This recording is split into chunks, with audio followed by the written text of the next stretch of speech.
ബഹുമാന്യ ഭക്തജനങ്ങളെ, കമടത്ത് ദേവസ്വം ട്രസ്റ്റിൻ്റെ പുതിയ വീഡിയോയിലേക്ക് എല്ലാ ഭക്തജനങ്ങൾക്കും സ്വാഗതം.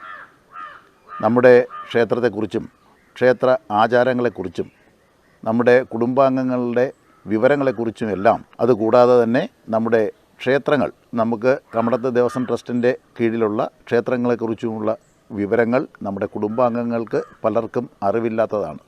ഈ കാര്യങ്ങൾ കുടുംബാംഗങ്ങൾ എല്ലാവരെയും അറിയിക്കുന്നതിനും കുടുംബാംഗങ്ങളിൽ ഇതിനെക്കുറിച്ചുള്ള അറിവ് വർദ്ധിപ്പിക്കുന്നതിനും നാഗക്ഷേത്രങ്ങളുടെ പൂജയുടെ പ്രസക്തിയെക്കുറിച്ച് മനസ്സിലാക്കുന്നതിനും ഇന്ന് ഈ കലിയുഗത്തിൽ കൺകണ്ട ദൈവം എന്ന് വിശേഷിപ്പിക്കുന്ന നാഗരാജ ക്ഷേത്രമാണ് നമ്മുടെ കമടത്ത് ദേവസ്വം ട്രസ്റ്റിൻ്റെ കീഴിലുള്ള പള്ളത്തിൽ നാഗരികാവ്.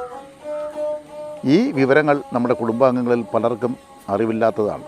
അതുപോലെ തന്നെ നമുക്ക് ദേവീ ചൈതന്യം കുടികൊള്ളുന്ന ക്ഷേത്രമാണ് വടക്കേവീട് ദേവീക്ഷേത്രം. അതുപോലെ മഹാദേവൻ്റെ സാന്നിധ്യമുള്ള ക്ഷേത്രമാണ് നമ്മുടെ പാറയിൽ മാടൻ ക്ഷേത്രം. പിന്നെ നമ്മുടെ എല്ലാം പൂർവികരിൽ നിന്ന് ലഭിച്ച അറിവുകൾ വച്ച് നമ്മൾ മനസ്സിലാക്കുമ്പോൾ നമ്മളുടെ എല്ലാം മൂല കുടുംബസ്ഥാനം എന്ന് പറയുന്നത് ഉമാ മഹേശ്വര ക്ഷേത്രമാണ്. അപ്പോൾ ഇതിനെക്കുറിച്ചുള്ള ഐതിഹ്യങ്ങളും ചരിത്രങ്ങളും ഇതിലൂടെ നിങ്ങളിൽ എത്തിക്കുവാൻ ഞങ്ങൾ ശ്രമിക്കുകയാണ്.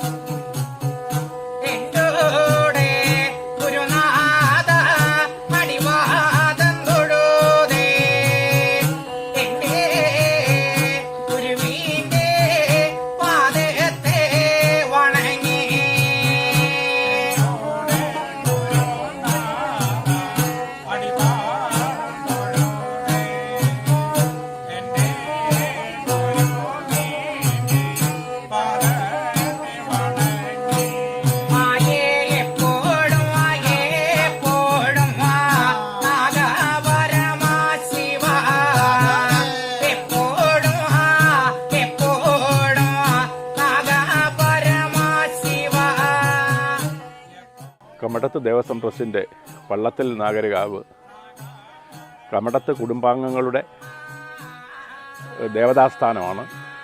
ഈ പൂതക്കുളം ദേശത്ത് തന്നെ ഉള്ള ഏറ്റവും പ്രധാനവും ഏറ്റവും വലുതുമായ നാഗക്ഷേത്രങ്ങളിലൊന്ന്. പൂതക്കുളം ദേശത്തെ കമടത്ത് കുടുംബാംഗങ്ങളുടെ കുടുംബദേവതാസ്ഥാനങ്ങളിൽപ്പെട്ടതും അതിപുരാതനവും ആയ നാഗക്ഷേത്രമാണ് കമടത്ത് ദേവസ്വം ട്രസ്റ്റിൻ്റെ ഇടയാടി പള്ളത്തിൽ നാഗരികാവ്. ഇവിടെ നാഗരാജാവ്, നാഗയക്ഷി, നാഗങ്ങൾക്കുള്ള ചിത്രകൂടം എന്നീ പ്രതിഷ്ഠകളാണ് ഉള്ളത്. പ്രതിഷ്ഠാസ്ഥാനം പച്ചപ്പോടു കൂടിയ വള്ളിക്കുടിനാൽ സമ്പുഷ്ടവും മനോഹരവുമാണ്. ക്ഷേത്രത്തിന് നാഗങ്ങൾ അധിവസിക്കുന്ന ഒരു ക്ഷേത്രക്കുളം കാവിൻ്റെ കിഴക്ക് വശത്തുള്ള ഏലയുടെ വടക്ക് കിഴക്ക് ഭാഗത്തുണ്ട്. കാവിൻ്റെ പരിസരത്തായി പൂജാരിമാരുടെ താമസത്തിനും വിശ്രമത്തിനുമായി ഒരു മഠം പണികഴിപ്പിച്ചിട്ടുണ്ട്. എല്ലാ മാസവും ആയില്യം നാളിൽ 100 പാലും ഊട്ടും, മകരമാസത്തിലെ ആയില്യം നാളിൽ 100 പാലും ഊട്ടിന് പുറമെ സർപ്പബലിയും ആചാരം. മകരമാസത്തിലെ ആയില്യം നാൾ തിരുനാൾ ആയി ആഘോഷിക്കുന്നു. ഭക്തജനങ്ങളുടെ താൽപ്പര്യാർത്ഥം മറ്റ് ദിവസങ്ങളിലും 100 പാലും ഊട്ട് നടത്തി വരുന്നു. ഏതാനും വർഷം മുൻപ് സർപ്പബലി നടക്കുമ്പോൾ തുടക്കം മുതൽ ഒടുക്കം വരെയും ഒരു സർപ്പത്തിൻ്റെ സാന്നിധ്യം ബലി നടന്നുകൊണ്ടിരുന്ന സ്ഥാനത്ത് ഉണ്ടായിട്ടുണ്ട്. ഇവിടെ മണ്ഡലകാലത്ത് ഭാഗവത പാരായണവും വിളക്കും ഭജനയും, കർക്കടക മാസത്തിൽ രാമായണ പാരായണം, എല്ലാ മലയാള മാസം 1-ാം തീയതിയും ഭാഗവത പാരായണം എന്നിവ ഭക്തജനങ്ങളുടെ നേർച്ചയാൽ നടത്തപ്പെട്ടു വരുന്നു. ട്രസ്റ്റിന് കമടത്ത് കുടുംബത്തിൻ്റെ വടക്കേ വീട് ശാഖക്കാരുടെ പൂതക്കുളത്ത് കുടുംബ വീടിനോട് ചേർന്ന് കുറച്ച് ദേവതാസ്ഥാനങ്ങൾ ഉണ്ടായിരുന്നു. എന്നാൽ കാര്യമായി ആചാര അനുഷ്ഠാനങ്ങൾ അവിടെ നടന്നിരുന്നില്ല. കുടുംബക്കാരിൽ ചിലർക്കുണ്ടായ ദുരിതങ്ങൾ മൂലം ദേവപ്രശ്നം നടത്തി. പ്രധാന മൂർത്തി സങ്കല്പമായ ദേവിക്ക് അവിടെ സ്ഥാനം കൊടുത്തിട്ടില്ല. ദേവിയെ കുടിയിരുത്തി വേണ്ടതുപോലെ ആചരിക്കണമെന്ന് പ്രവചിച്ചു. അതിൻ പ്രകാരം വടക്കേ വീട്ടിൽ ഇന്നത്തെ ദേവീക്ഷേത്രം പണിത് ശ്രീ ഭദ്രാദേവിയെ പ്രതിഷ്ഠിച്ചു. ക്ഷേത്ര പുനരുദ്ധാരണവും നടത്തി. ദേവിക്ക് ഒരു നേരം നിത്യവും പൂജ എന്ന രീതിയിൽ പൂജാക്രമം നിശ്ചയിച്ചു. അതിൻ പ്രകാരം ഇപ്പോൾ നിത്യപൂജ കുടുംബാംഗങ്ങളുടെയും ഭക്തജനങ്ങളുടെയും നേർച്ചയാൽ വളരെ ഭംഗിയായി നടന്നു വരുന്നു. മീനമാസത്തിലെ ഉത്രട്ടാതി നാളിൽ ദേവിയുടെ തിരുനാളായി ആണ്ടാചരണം, ഗണപതി ഹോമം, പൊങ്കൽ, ദേവീ ഭാഗവത പാരായണം, കലശം, കലശാഭിഷേകം, ഭഗവതി സേവ, ദീപാരാധന എന്നിവയോടെ ആണ്ടാചരണം നടത്തപ്പെട്ടു വരുന്നു.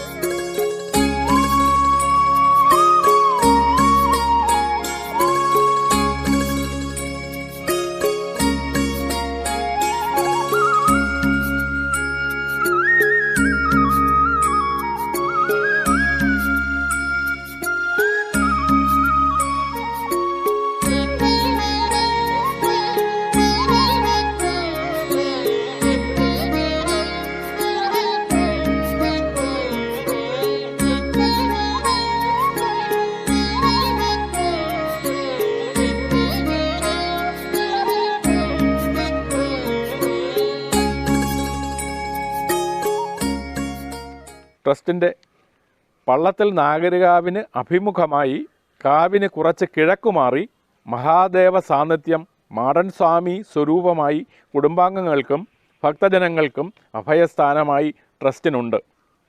ഇടവമാസത്തിലെ മകയിരം നാളിൽ തിരുനാളായി ആഘോഷിക്കുന്നു.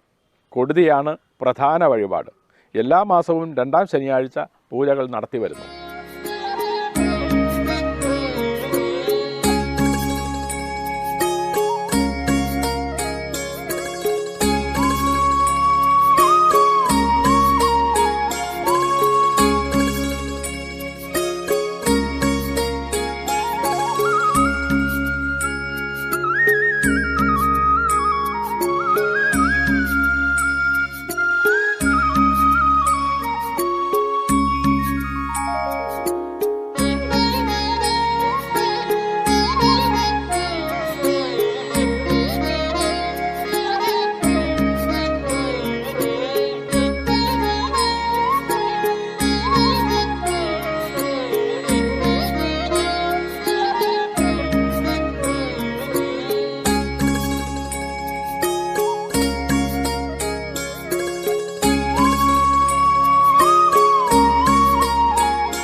ഈ നാഗരാജ ക്ഷേത്രം എന്ന് പറയുന്നത് വളരെ അതിപുരാതനമായതും ഈ പൂതക്കുളം പ്രദേശത്തെ ആദ്യകാലങ്ങളിൽ ഉള്ള ഒരു അമ്പലവുമാണ്.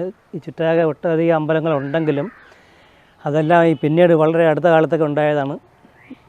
ഇവിടുത്തെ ഈ നാഗരാജ ക്ഷേത്രത്തിനെ പറ്റി അതിൻ്റെ കാലഗണനയെപ്പറ്റി കൃത്യമായ ഒരു അറിവ് ആർക്കും ഇല്ല. നമ്മളെ പിതാമഹന്മാരോടും കാരണവന്മാരോടും ചോദിച്ചിട്ട് അവരുടെ കുട്ടിക്കാലത്തും അവരും പറഞ്ഞു കേട്ടുള്ള അറിവേ ഉള്ളൂ. അപ്പോൾ നൂറ്റാണ്ടുകളുടെ പഴക്കം ഇതിനുണ്ടാകുമെന്ന് നമ്മൾ വിശ്വസിക്കുന്നു.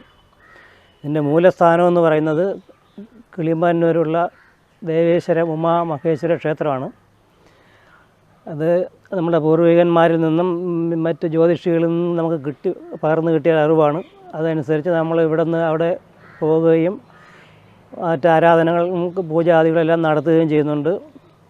അവിടുത്തെ പിന്നെ ഭരണസമിതിയിൽ ഇവിടുത്തെ പൂതക്കളത്തു നിന്നുള്ള പ്രാതിനിധ്യമുണ്ട്. 3 പേര് അവിടുത്തെ കമ്മിറ്റിയിലുണ്ട്. അവിടുത്തെ പൊതുജനങ്ങളും ജാതി മത ഭേദമന്യേ ഉള്ള ആൾക്കാർ ചേർന്ന് ഒരു ട്രസ്റ്റ് ഉണ്ടാക്കി ആ ട്രസ്റ്റാണ് അവിടുത്തെ ഭരണം ഇപ്പം നടത്തി വരുന്നത്. അവിടെ കൊടിയേറ്റ് ഉത്സവം നടത്തുന്നുണ്ട്. ആ ഉത്സവത്തിനെല്ലാം ഇവിടുത്തെ പങ്കാളിത്തമുണ്ട് ഉണ്ടാകുന്നുണ്ട് എല്ലാ വർഷവും.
ഞാൻ ഹരിപ്രസാദ് ട്രസ്റ്റിന്റെ എല്ലാ വ്യവസ്ഥകളും അനുസരിക്കുകയും അതിൻ പ്രകാരം ഭരണകാര്യങ്ങൾ നടത്തുകയും ചെയ്തുകൊള്ളാമെന്ന് ശ്രീ ഉമാമഹേശ്വരൻ നാമധേയത്തിൽ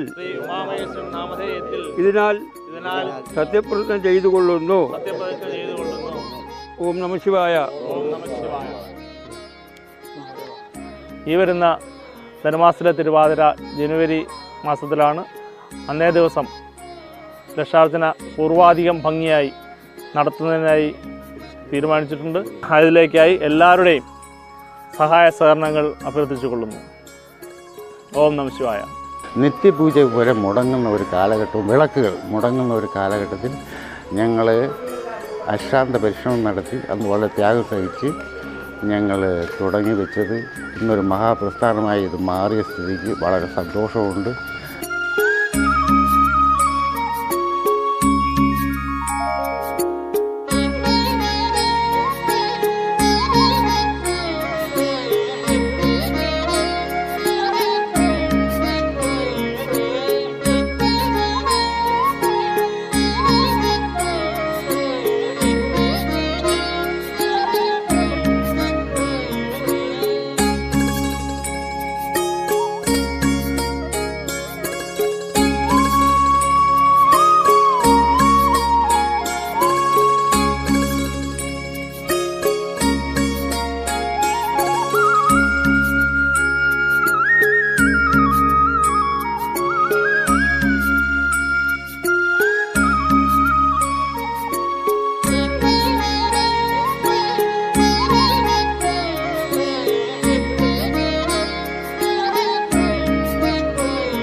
മറ്റുവാണേ വട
ഭക്തജനങ്ങളുടെ എല്ലാം വളരെ ബാഹുല്യം ഇപ്പോൾ ഉണ്ട്, പൂജയ്ക്കും എല്ലാം കാര്യങ്ങൾ. അതുപോലെ ഇവിടുത്തെ തന്നെ പിന്നെ തിരുനാളെന്ന് പറയുന്നത് ആണ്ടിലെ മകരമാസത്തിലെ ആയില്യം നാളിലാണ് നടത്തി വരുന്നത്. അപ്പോൾ ആ തിരുനാളിൽ സർപ്പബലിയാണ് പ്രധാന ആഘോഷം. സർപ്പബലിക്ക് വർഷം തോറും ഇങ്ങനെ ആൾക്കാരുടെ ഒരു ബാഹുല്യമുണ്ട്. അത് നമുക്ക് ഒരു വർഷം ഓരോരുത്തർക്ക് മുൻഗണനാ ക്രമത്തിലാണ് കൊടുത്തു വരുന്നത്. അപ്പോൾ ഇത് അങ്ങനെ കൊടുത്തു വരുമ്പോൾ വളരെ നാളത്തേക്കുള്ള അഡ്വാൻസ് ബുക്കിംഗ് ഇപ്പോൾ തന്നെ കിടക്കുകയാണ്. അങ്ങനെ വരുമ്പോൾ പലരും പറയുന്നത് ഞങ്ങളെ കാലത്ത് ഇത് നടത്താൻ പറ്റുമോ, ഞങ്ങൾ മരിക്കുന്നതിന് മുമ്പ് നമുക്ക് നടത്തി കാണാൻ പറ്റുമോ എന്നൊരു സന്ദേഹം ഞാൻ പലരും പ്രകടിപ്പിച്ചിട്ടുണ്ട്. അതുകൊണ്ട് തന്ത്രിയുടെയും ദേവഹിതമൊക്കെ അനുസരിച്ച് അത് പിന്നെ അതിനനുസൃതമായിട്ട് ഒരു വർഷം ഒന്നിലധികം പേർക്ക് നമുക്ക് ഒന്നോ രണ്ടോ പ്രാവശ്യമായിട്ട് നടത്തി ഉള്ള അവസരം ഉണ്ടാക്കാനുള്ള ഒരു ശ്രമം ഭരണസമിതിയുടെ ഭാഗത്ത് നിന്ന് ഇങ്ങനെ ആലോചനയിലുണ്ട്. അത് ഇങ്ങനെ നടത്തിക്കൊണ്ടിരിക്കുകയാണ്.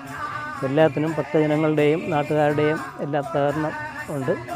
ഇവിടുത്തെ ഈ നാഗരാജാവിൻ്റെ ഇവിടുത്തെ അനുഭവത്തിലാണെങ്കിൽ ഈ ദേശക്കാരുടെ മൊത്തം അമ്പലമാണ്. ഇവിടെ ജാതിമത ഭേദമന്യേ കുടുംബക്കാർ മാത്രമല്ല എല്ലാവരും പൂജകൾ നടത്തുകയും ഇവിടെ വളരെ വിശ്വാസവും ഭക്തിപൂർവ്വമായിട്ടാണ് വരുന്നത്.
Hey